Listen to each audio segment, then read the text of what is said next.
So, Shadow the Hedgehog doesn't have any friends. Okay, I know what all of you may be thinking. Adi, what are you saying? Of course he has friends. What about Rouge and Omega? But just hear me out, please. Recently, in the Sonic community on Twitter, there has been a massive, and I mean massive, extent of people arguing due to Ian Flynn stating to some fans who asked the question, Ian, do Shadow and Rouge have any romantic feelings for each other, or are they just friends? With Ian's response being, according to Sega, neither. This being, in basic terms, that Sega is stating that Shadow isn't friends with Omega and Rouge. Now, many people can argue with me in the comments if they like, but I'd like to give an in-depth analysis of Shadow to give the reason possibly why Sega stated this, as well as, well, justifying the Hedgehog's mannerisms in Heroes in 06. Now, before I am an artist, I am an author, and with being an author, you look at the reasons why a character is the way they are. Things that can shape a character is their environment, the people they are surrounded by, and past forms of trauma or of childhood bliss, basically meaning whether they had a childhood filled with good moments and a good family. In Shadow's case, as a character at a younger point in his life, before being sealed up for 50 years, his is mainly the past forms of trauma. Now, it is pretty obvious that Shadow does indeed have trauma, with the death of Maria still brittled on his mind. Shadow, in truth, is actually a very third-dimensional character. Now, you may be wondering, with the recent games being Generations, Forces, and Team Sonic Racing, how in the hell could he be friends with Rouge and Omega at this point? In truth, he can't, but if we look back to the earlier games such as Adventure 2, Heroes in 06, it can be clearly seen that Shadow is battling with inner turmoil. Now, don't be mistaken, Shadow may come off as some edgelord, but in truth it's the event of his past trauma that greatly affects him. And this is where my major point of this discussion comes in. Shadow the Hedgehog has PTSD. It's no mistake that when a person goes through an extremely traumatic experience and suffers under huge amounts of stress, emotional torture, and anxiety, or, life-threatening experiences, they can develop forms of post-traumatic stress disorder. With Shadow in this case, it is the death of Maria that is the sole and main basis of his PTSD.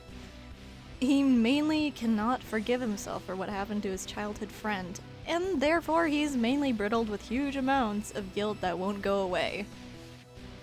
Some signs that we can see of his PTSD is his social isolation. Now, I am no doctor, so take some of my explanation with a grain of salt, but do know I did some research in order to cover this subject. Shadow's social isolation is basically where he shuts himself off to others. Team Dark being in this case, he doesn't show much emotion around them or talks too much at all to them.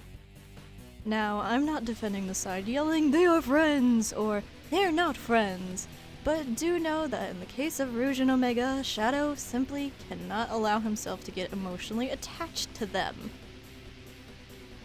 You may be asking why, and, well, I will tell you. With some symptoms of PTSD, there's fear, emotional detachment, and guilt, just to name a few. Shadow's PTSD mainly, as I said, derives from the death of Maria Robotnik. In the case of the games I mentioned being Sonic Adventure 2, Heroes, and 06, Shadow is still living with internal flashbacks and episodes of guilt of her dying.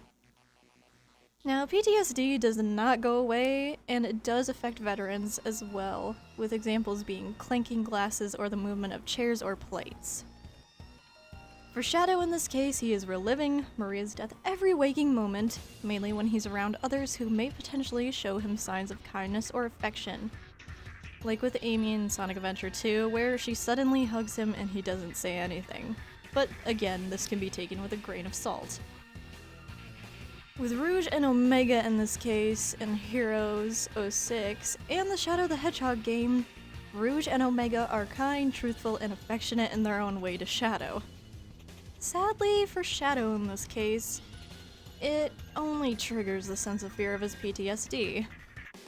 Back when Maria was still alive, she was most likely kind and caring to Shadow and showed affection as well as compassion around him, with teaching him lessons about others and how you should treat them. It'd be a no-brainer if he got flashbacks to those moments with her if any of the main Sonic cast showed Shadow kindness. By showing him affection, it sends him into a spiral of panic mentally. Shadow cannot control this and most likely never will. That's why he's mainly short or dismissive to Rouge and Omega when they show a shred of compassion. This can be backed up with the fact of Rouge telling Shadow in 06 when Omega warns him that he will be the one to bring Shadow down. Even if you believe everyone in the world will be against you, know I'll always remain by your side. Remember that. Now, facial animations can only tell us a fraction of what Shadow may be feeling. But in this scene, Shadow stops in his tracks, potentially her statement getting to him. With the music in this scene, particularly when Shadow tells her, "I will." It gives a slight sad melody, as if he knows what she's saying is true, but he can't allow himself to allow them to get closer than that, you know, via becoming friends, or even closer than that. When Shadow leaves Rouge and Omega behind on the beach, it's a technique of avoidance, which can be a symptom of anxiety, but also PTSD. Specifically, Shadow's PTSD in this case. Earlier in the scene, Omega tells Shadow that he will be the one to seal him into the future, and in that moment, Shadow is slightly taken aback. You can't tell with the expression on his face, but the slight notion of being emotionally hurt can be seen within Shadow's body language, via the slight blink of his eyes, with the general look of shock, with the movement of his eyebrows, and him slowly uncrossing his arms, a stance he takes on as a way of protecting himself by seeming intimidating or unapproachable. And when Rouge begins to defend Shadow for stepping up to the plate to defend the world, he turns away with a look of pain. Internally, Omega's words gravely hurt him, and Rouge's statements of it being unfair and how he defends the world time and time again could be statements he's told himself. When he feels it's unfair that Maria died to protect him, and how he feels it's his fault for not protecting her, just as he defends or protects the world.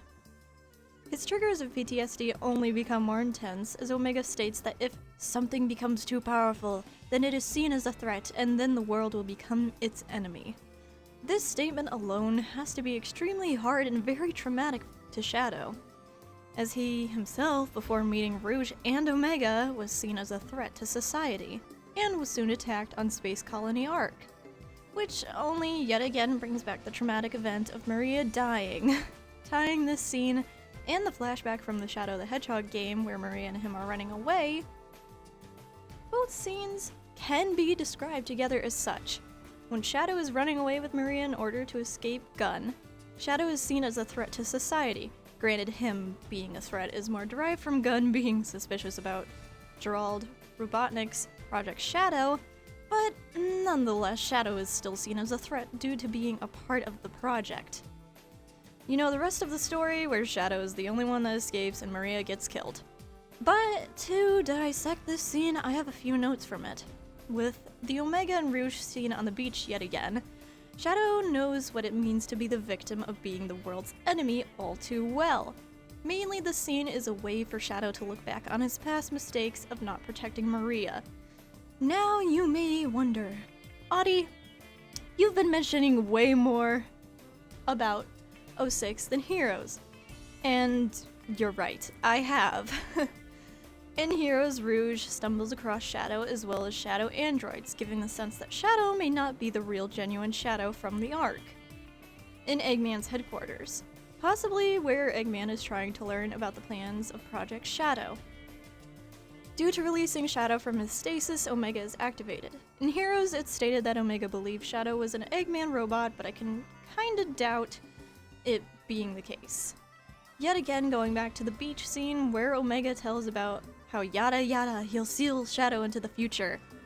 From the onslaught of Omega firing everywhere, this puts Rouge in harm's way. Now this could be more of an act of saving somebody, or who knows what.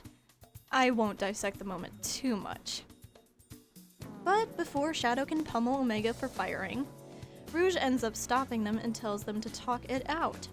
From this scene, I can talk a little bit more about Team Dark's relationship instead of the whole PTSD spectrum for Shadow, as I now have covered that, and I'm almost certain a lot of people can understand now fully well how his PTSD affects his relationship with the other two.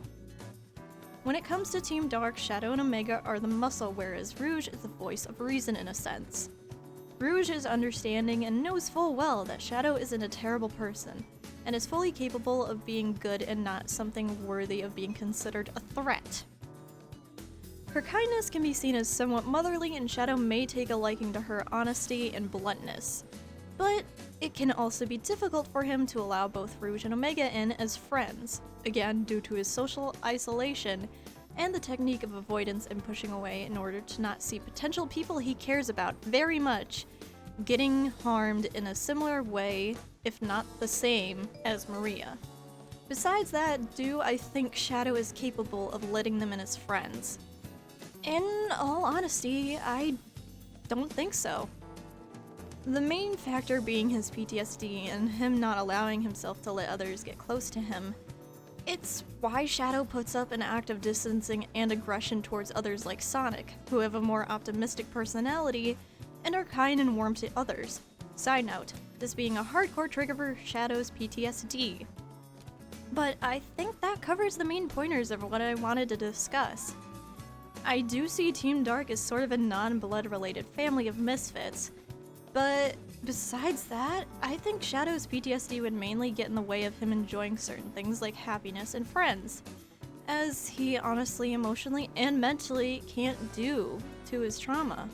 Well, I hope you enjoyed this video, and who knows if you guys enjoyed this type of discussion-like video on character psyche, as well as how certain characters run, then I might make this a mini-series.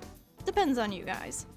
If you do want to see more analyze-like videos, then please do tell me which character you'd like to see dissected for a second video in the comments. Besides that, stay beautiful, stay fresh, and thanks for watching. Peace. I can handle this alone. You keep track of Mephiles.